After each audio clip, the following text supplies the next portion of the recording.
Hi guys and welcome back to the Mighty Blues. My name is of course Cameron and welcome back today to another video. It is the player ratings then. Nottingham Forest 2, Everton 2 at the City Ground or the City Stadium. I still don't know what it's called because I don't give a shit. Just on the instant match reaction. Not going to talk too much about the game as a whole in this one because we have just done the instant match reaction. So if you haven't checked that out, then please do so after this video. Briefly, as I mentioned, a performance and a result that for me, although it was a point away from home, which, you know, in any circumstances is a good point, it still is one that very much feels like a loss for me, and still is one that very much feels like a missed opportunity for Everton to take all 3 points. All 3 points against a team that aren't very good, and all 3 points in a game that realistically we should have been winning, especially given the fact that we were ahead twice in the game. But anyway, as I said, we covered all of that in the instant match reaction. This is the play ratings. We're going to get straight into it and get straight through it so I can go and have me tea and go to bed. In goal, Jordan Pickford. I'm going to give Jordan a... I'll give him a 7. I don't think he was at fault for either of the goals. I'm just trying to remember the goals. First one, he made the good save. Okay, maybe he could have patted it out, less towards Brennan Johnson, but Brennan Johnson was on his own and was completely unmarked, and that isn't Jordan Pickford's fault. And the second one, I think he's a little bit blindsided. It's a good finish by Brennan Johnson, to be fair, but once again, it's an absolutely woeful bit of defending by Everton. Other than that, he made a couple of decent saves. He put himself in the way of a couple of chances as well. He didn't have an unbelievable amount to do in the game, but the couple of saves that he needed to make, he did. As I said, I don't think he was particularly at fault for the goals. I thought the distribution was okay, barring one situation and one time where he just completely volleyed it out, which we know Jordan is capable of doing every now and then. Other than that, I thought his distribution was generally fine today, and I thought he put in an okay performance. So he can get a 7. Ben Godfrey at left back, I'm gonna give Ben a 6. I know some people don't seem to think Ben Godfrey had a particularly good game today. I thought he was okay. Don't get me wrong, there was a couple of times he looked exposed down that left-hand side, down that Nottingham Forest right-hand side, and I think they targeted our left side certainly more than they did the right, and that's possibly because Ben Godfrey isn't a natural left back. Obviously, he was in there due to Vitaly Mikalenko missing this game with illness. However, I'll hold my hands up. Regardless of Vitaly Mikalenko being unavailable, this was a decision I wanted to see taken by the manager. I wanted to see Ben Godfrey in there at left back, regardless of Vitaly Mikalenko's situation. I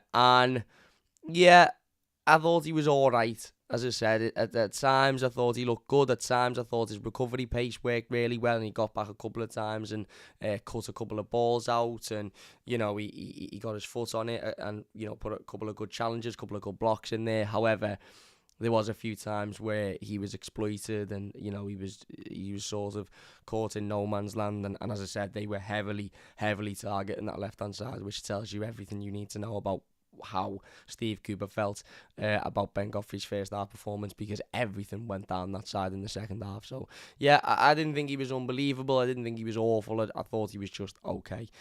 Into the central defence there, Michael Keane. Michael Keane. I'm gonna give him a 5.5 because I think he's at fault for the first goal. Again, just completely leaves his man and allows that chance to be created and ultimately that goal to be scored.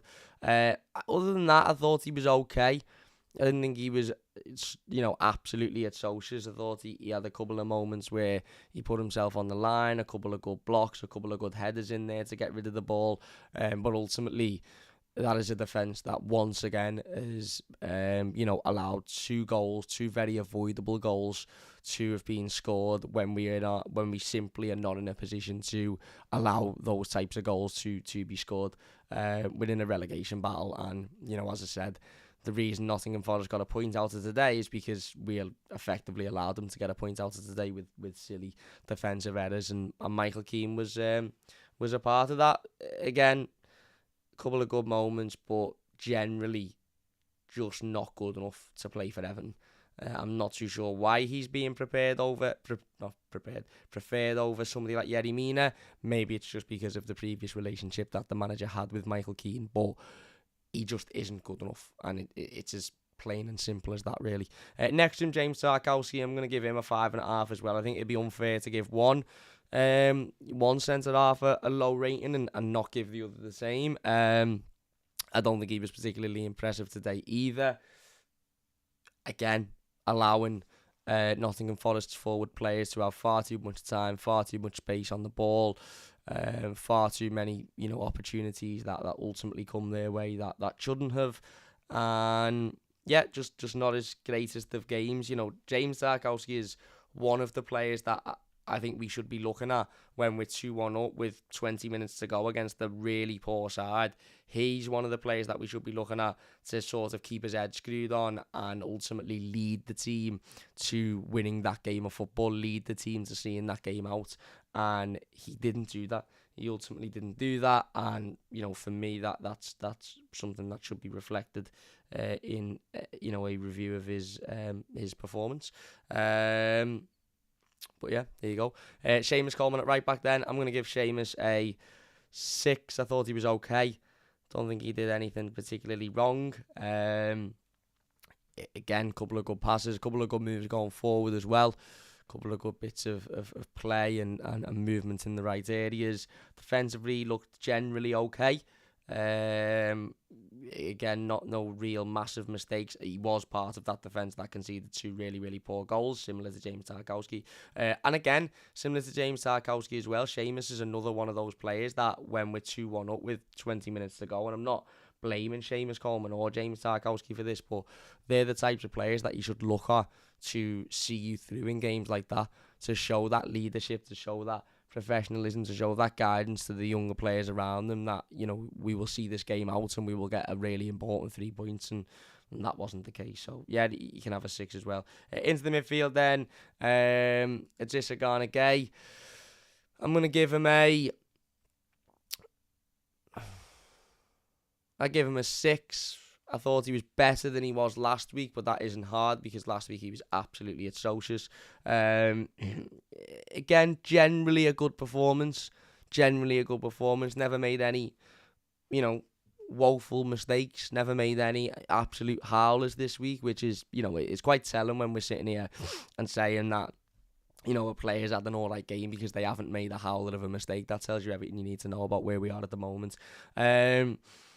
The reason he's probably not getting a higher mark is because whilst individually he looked alright and he was running around and he was chasing the ball and he was winning it back, and there was a couple of times that he was, again, he was nicking the ball off them. I just think that entire midfield was absolutely atrocious. In the second half. I thought the 3 of them, Onana, Garner and Doucouré were just absent in that second half, and we really could have done with them not being absent to control the game and to try and see the game out and to just, take the game to Forest a little bit more, and the 3 of them weren't. The 3 of them were absolutely atrocious, and Garner was ultimately part of that, so he's getting a 6. Onana, I'm going to give him a 4. I thought he was really, really, really poor today. Really, really, really poor. Absent for the majority of the game. Can barely remember him having a notable touch of the ball. Couple of mistakes as well. Couple of times that he tried to take the ball down and he was trying a bit too much and he got it taken off him, and this, that and the other. Just not a good performance by Amadou Onana whatsoever. And in that second half, for that last 20 minutes, whether he was playing with an injury or whether he was, he was tired or whatever it may be, he genuinely just looked like he'd given up. He genuinely just looked like he couldn't be arsed and he wanted to go home, to be honest with you. And that isn't really ideal, is it? That's not really what you want. So yeah, a really forgettable performance by Amadou today. Not his best, and one that he has to pick himself up from because it was really poor. Abdoulaye Doucouré then, obviously he got the second goal. I'm going to give him a I'm going to give him a 6, and he's very lucky to get a 6 because he ultimately is at fault for our he's at fault for our equaliser. Again, it's not even a case of, fuck it, I'll just say it. It's stupidity. It's absolutely stupidity when when you're 2-1 up away from home, knowing the fact that we haven't got a good away record whatsoever, knowing the fact that this is a really, really important game, and knowing the fact that the team we are playing aren't particularly great and haven't got a lot of talent in there. Okay, they've got a couple of good players, Morgan Gibbs-White, Brennan Johnson, both good players, but not a lot of outstanding talent in there. And you make a mistake like Abdoulaye Doucouré made in just a lazy, half-arsed attempt to pass it, which ultimately resulted in the equaliser. That's just poor for me. That's just really, really poor. And I know we scored our second, and it was a good flick on Eder, and I know we wouldn't have been ahead if it wasn't for Abdoulaye Doucouré, but that for me is just really, really, really poor, and he has to do better in that situation, because we can't keep conceding goals, and we can't keep making these mistakes and conceding goals, because where are we going to win the game? Where do the wins come from if we're allowing teams to get back into games like that? It's just not good enough. So yeah, again, got us in front for the second time, which was great, but was ultimately the reason we went behind. Alex Iwobi, 5.5, ran round, worked hard. Couple of nice bits of neat passing, couple of nice bits of neat movements, couple of nice bits of neat footwork, but other than that, absolutely nothing came of it, and a pretty nothing performance by Alex Iwobi. Yeah, I think he's been poor recently, to be honest, Alex Iwobi, and I'm not just saying that because, to pick on him or to have a go at him. I just genuinely think he's been very, very, very ineffective over the course of the last 2-3 weeks, and we need to see more from him. We need to see more from him ultimately.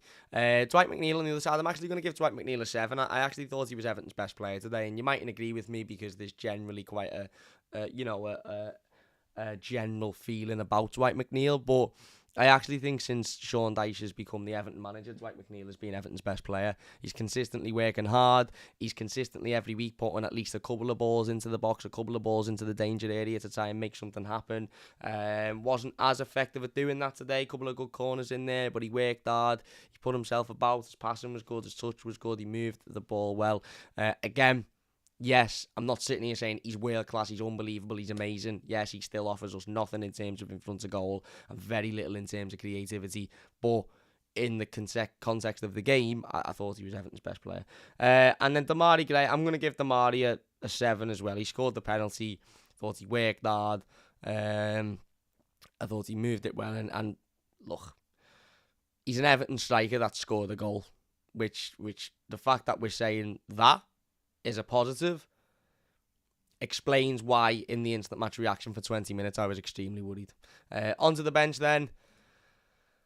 Let's go through these. Tom Davis, 2, completely ineffective, and I don't know how he gets on the pitch. And Neil Maupay, 2, again, completely ineffective, and I'm not so sure what he was expected to come on and do, but yeah, there you go. Look, there you go. They are the play ratings.